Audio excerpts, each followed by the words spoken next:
به نقصين زمانا بفنو الإسلام سبح اسم ربك الأعلى نقصين زمانا وذكر اسم ربه فصلى وقصين زمانا لكو ونساك dufite igice cy'abantu muri Islam bashobora kwicara ahantu barimo barasingiza Imana mpaka n'ishari kagira ntibasaka ngo bashaka guca mu zikiri mu kabiri ntabwo ari icyo bintu ahantu biri byo bintu wazakara isma rabbihi fasalla ugakora zikiri ariko kanasari aqama as-salata fi awqatiha ukubahiriza isala ku gihe cyazo ibtigha'a ridwan Allah wa ta'atan li amrihi ushaka kugira ngo Allah akwishimire kandi unanubahirije itegeko rye wamtithalan li shar'ihi unanubahirije ishariya ya Allah subhanahu wa ta'ala intumwa y'Imana Muhammadin sallallahu alayhi wa sallam yarafziti qad aflaha man tazakka intumwa y'Imana iti man shahida uzavugati uzemeza anko la ilaha illa Allah nta yindi mana iriho ikwiye gusengwa uretse Imana imwe rukumbi la ilaha illa Allah murayizi muvandimwe w'Islam la ilaha illa Allah igihe kimwe Musa alayhi salam nabiyullahi Musa alayhi salam intumwa y'Imana Musa ni intumwa hari intumwa nitugera umunsi tuzaba turi buganire kuri Musa alayhi salam tuzaganira tuzabona liste y'intumwa 25 intumwa 25 Qur'an yazise ulul azmi min ar-rusul intumwa 25 zidasanzwe zabayeho mu mateka Allah yohereje intumwa ibihumbi ariko muri zo atoranyamo 25 aziduhaho amasomo y'ubuzima bwazo tuzazibona mu isomo ryacu rizakurikiraho tuzongera kuganirira kuri Musa alayhi salam rero Musa ari muri izo ntumwa ari muri urwo rutonde rw'intumwa 25 Qur'an yise ulul azmi min ar-rusul intumwa zidasanzwe zakoze ibidasanzwe reba nka Musa alayhi salam yari intumwa ari n'umuyobozi w'urwego umuyobozi acimanza agafunga agafungura ari imam agasengesha abantu akayobora amasengesho akanigisha akanahishurirwa ari umutegetsi yari umutegetsi umuyobozi urumva umuntu ntasanzwe yahuye na challenge mu buzima bwe ahura n'ibibazo mu buzima bwe cyane ko abantu Musa alayhi salam yarayoboye bari abantu badasanzwe tuzabaganiraho mu gihe cyabo aha rero igihe kimwe Musa alayhi salam aza kuza kubwira Imana subhanahu wa ta'ala ati ya rabbi mana nyagasani ndagusaba kugira ngo unyigishe fa'alimni kalimatan nyigisha ijambo azkuruka bihi nzajya musingiza ndikoresheje wa ad'uka bihi nanagusabe ndikoresheje Musa alayhi salam yakundaga gusaba Imana subhanahu wa ta'ala bavandimwe b'Abayisilamu umunsi uzajya ushira utarasaba Imana icyumweru kigashira utaricara ngo uzamure ibiganza usaba Imana utaraganiriza Imana mu mutima wawe ngo uyereke kwikeneye ubwo se Imana izagufatira hari abantu bataza agaciro ko gusaba akavuga ati ngenda ndabona ntekanye ndabona ibintu byose nshaka bifite ukibagirwa gusaba Imana muri Qur'an yavuze iti ud'uni ni munsabe mbahe wowe kwezi kugashira utaricara ngo uganirize Imana ubwira uti Imana nyagasani nzi ko ibi biri mu maboko yawe ndagusabye gusaba Imana ni ibada gusaba Imana ibyo ukeneye ni ibada ishobora kutabiguha hano ku isi kazabikurikira ku munsi w'imperuka nibiguha ku munsi w'imperuka uzasanga ubikeneye uzavuge ngo ibyo ku munsi w'imperuka nibireke bimwe hano ku isi ibyo nshaka wapi Musa alayhi salam yakundaga gusaba abwira Imana ati nyigisha ijambo rikomeye ridasanzwe azkuruka bihi nzajya nkusingiza ndikoresheje ndivuge ku rurimi rwanjye inshuro nyinshi kugira ngo ibyiza byanjye bizamuke wa ad'uka bihi nigendeye kugusaba mbanze noze ururimi rwanjye ndikoresheje mbanze abari ryo mperaho ubundi musabe Imana iramureba iramubwira utaruzi n'ikindi ya Musa qul la ilaha illa Allah iryo jambo ni la ilaha illa Allah fihi an-nafyu wa fihi al-ithbat ni jambo rihakana rikanemeza la ilaha illa Allah ihakaniki ihakana icyari cyo cyose umuntu ashobora gufata n'Imana mu buzima hakiri wa yuthbit ikemeza ubumana ko ari Allah subhanahu wa ta'ala wenyine ukwiye kw'Imana jambo rikomeye cyane igaragaza neza Allah uwo ari we la ilaha illa Allah an-nafyu nta yindi mana iriho ijambo ryamaze guhakana icyitwa Imana kiva kikagera ryahakanye rirangije rigiye kwemeza imwe gusa, illa Allah, usibye Allah wenyine. irihe se yindi? nta yindi usibye Allah wenyine subhanahu wa ta'ala. Musa aratekereza iri jambo yari asanzwe arizi, abwira Imana ati ya Rabb, wa kullu ibadaka yaquluna hadha, ariko iri jambo nsanzwe ndizi kandi abagaragu bawe batari nge bararizi, nge ndashaka iryanjye ry'umwihariko. Imana iramubwira iti ntarihari.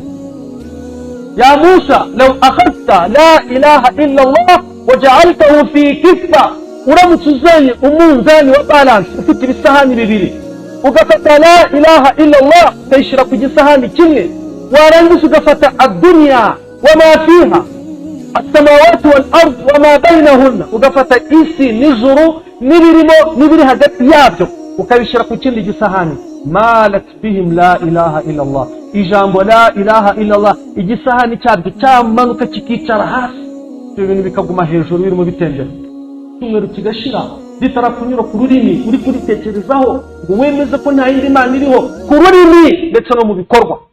wowe umuntu araje urwaye urarembye, akuzaniye ibinyuguri, agiye kwambaza ku gitanda cyawe cy'urupfu ibintu bitari Imana ngo kugira ngo ukire, waretse ugapfa ukagenda ukajyana la ilaha illa Allah. abantu bose bakuvugiriza ingoma hejuru ku munota wa nyuma ngo barakuroze, bakuvugiriza ibinyuguri hejuru upfe uri mu babangikanyama. Musa alayhi salam amaze kumva icyo gisubizo yahawe na Allah, ijambo la ilaha illa Allah ararifata arikomereza.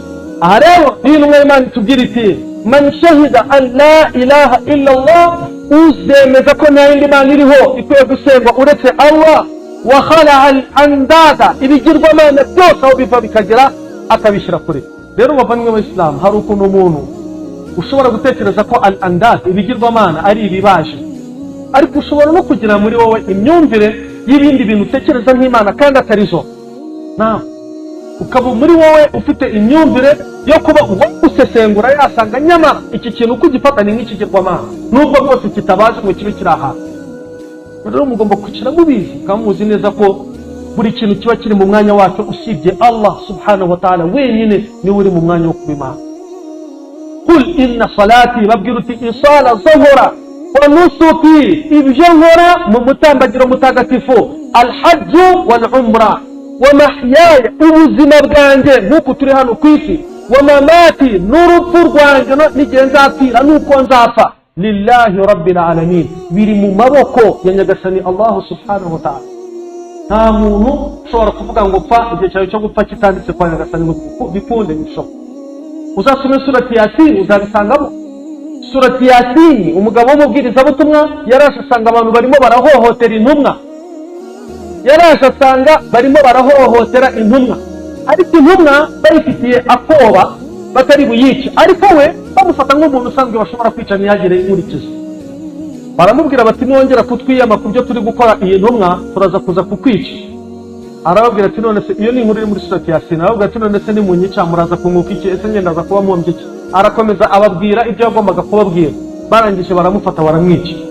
bamwishe yarebye icyubahiro Allah subhanahu wa ta'ala yamwakiranye, areba abamarayika uko bamwakiriye, aravuga ati ya layta qaumi ya'lamuna. iyo ni aya ya surati Yasin. aba bantu banyishe bazi ko bari kumpana, iyo baza kumenya aho bankuye n'aho banzanye bari gutekereza ikindi gihano kitari urupfu.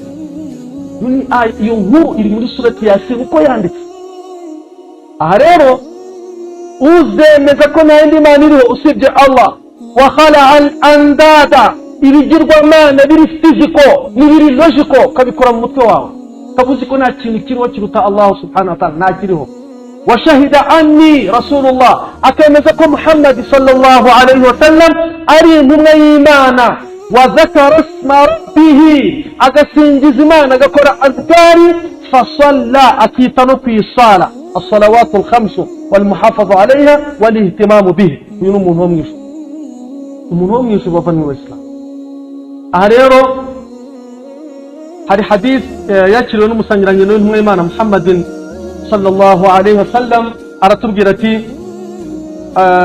aratubwira ati غدوت غدا إلى العيد فمر بي قال فمررت به فقال هل طعمت شيئا؟ قلت نعم. ibina nigeze kubivuga mu kanya bireba zakatul fitri, ni ukuvuga ngo hari abatanze igisobanuro cy'uko qad aflaha man tazakka yaratsinze wa undi wiyesheje nukora igisibo cy'ukwezi kwa Ramadan yaragize akagitangira zakatul fitri. Ibi nari nabisobanuye. Zakatul fitri nayo iri mu kwiyeza, iri mu kweza umutungo, iri no mu kweza igisibo kubera twa tuntu tw'udukosa duto kurakara, guhubuka umuntu aba yarakoze mu gisibo. Turiya dukosa twagiye tugishyiraho ibizinga. Iyo utanze zakatul fitri buriya bukosa bwose buba buvuyeho. Urumva zakatul fitri nayo iri muri iki gisobanuro cyo kweza, kuko yeza igisibo. Hanyuma rero Allah subhanahu wa ta'ala aratubwira ati kino gitega hinda Allah muri aya, muri sura aya 16, suratul a'la aya 16, Imana iratubwira iti bal tu'thiruna al-hayata ad-dunya. Ariko abantu bikundira ubuzima bwa hano ku isi, abantu bikundira ubuzima bwa hano ku isi. Mu yindi aya Imana yaravuze iti bal tuhibbuna al-ajila. Abantu bakunda ikibari hasi barimo kureba mu ntoki. Siko duteye umuntu akunda icyo ari kureba mu ntoki. Umuntu nagashaka ngo mubwire ibintu byezo atarahagera. Nakubwiye ati amavuta y'umugabo namuraye ku mubiri ngenda ndashaka ibyanjye nona. Hanyuma bal tu'thiruna al-hayata ad-dunya. Imana iti ndabizi neza ko ubuzima bwano ku isi bwo muha agaciro. Ubuzima bwano ku isi al-isara nukurutisha ikintu ikindi. Imana iti ndabizi neza ko ubuzima bwano ku isi muburutisha ubuzima bw'ejo hazaza. Qur'an yabwise bal tu'thiruna al-hayata ad-dunya. Ubuzima bwano ku isi nibwo abantu baha agaciro kuruta ubuzima bw'ejo hazaza nyuma y'urupfu. Imana iti kandi ibyo nukwibesha, nukwibesha. Wal akhiratu, ubuzima bw'ejo ku munsi w'imperuka, khairun, nibwo bwiza, wa abqa, buzanaramba. Imana izi ko ubuzima bw'aha ku isi dukunda buzashira. Kullu man alayha fan, ibiri ku isi byose bizavaho. Umuntu nakubwira ati ubu buzima bw'aho ku isi ntabwo wemera aho waturutse, kugira ngo uhakana aho uzajya, aho waturutse ntabwo wahabona. Imana yaravuze iti minha khalaqnakum, twabakuye mu gitaka. Utazi Imana agatekereza ati se ko nabyawe na data na mama ku muhima, muntu uza muri maternité navuye mu gitaka gute, akibagirwa wamubyaye ko ari umwana wandi wa Adamu alayhi salam, kandi Adamu yaremwe avanywe hehe? Mu gitaka. None se reka mbabaza,